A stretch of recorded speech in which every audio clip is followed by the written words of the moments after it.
Hi guys, I wanted to share with you a really beautiful experience that I had yesterday. Several years ago, about 11 or 12, a little over 12 years now to be exact, I had a miscarriage. I think I was only 6 weeks pregnant.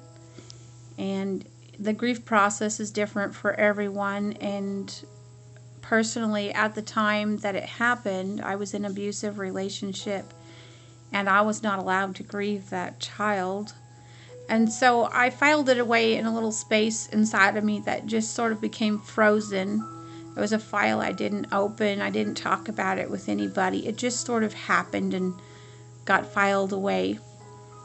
And about 3 or 4 years afterwards, I was feeling kind of blue. And I pulled over to a cemetery, and I went into the cemetery and sat at the base of a tree, and I was just crying out to God that I don't even know whether this was a boy or a girl, Lord. And I felt in my spirit He was showing me it was a little girl, and we came up with a name, and so I thought I had processed it. I never went to any support groups or talked to anybody. You know, like I said, grief is such an individual, unique, and personal process, and it's okay that it's that way. It's okay to not process, to file it away, to bring it out later. Whatever it is for you, it's okay. And I did not know that there was more processing,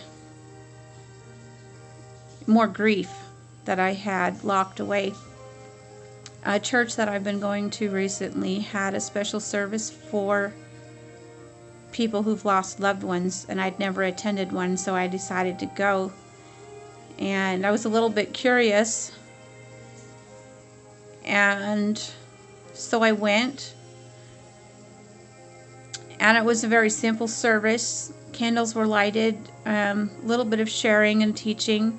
There was a music video. When it was my turn to light the candle, I just lost it. I cried so hard. I'm really messy when I process. It's something I find comforting to be able to let go in a safe place.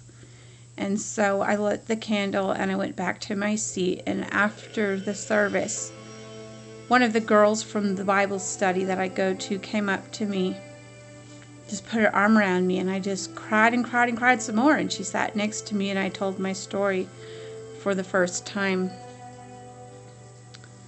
I just want to encourage you that after 12 years, after 17 years, no matter how long it's been, don't be surprised if you still have some grief, if you still have some process. And the thing that I took away from it was, it wasn't that she left. It wasn't that I didn't get to keep her. It was how callous the world seemed, and the fact that she didn't seem to matter. She has a name. She's real to me. It mattered to me. It mattered so much that it took me 12 years to find the right place to express how much it mattered to me. The person who was callous towards me in that relationship, he matters. There's a Savior that went to the cross for him. Every person we come across matters. Every life matters. I matter. You matter.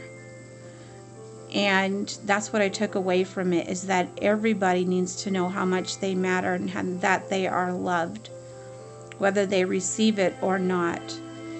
And to me, that is one of the greatest messages of the cross, is that you mattered enough for a Savior to come and spill His blood and take your punishment on a cross so that God could be in right relationship with you.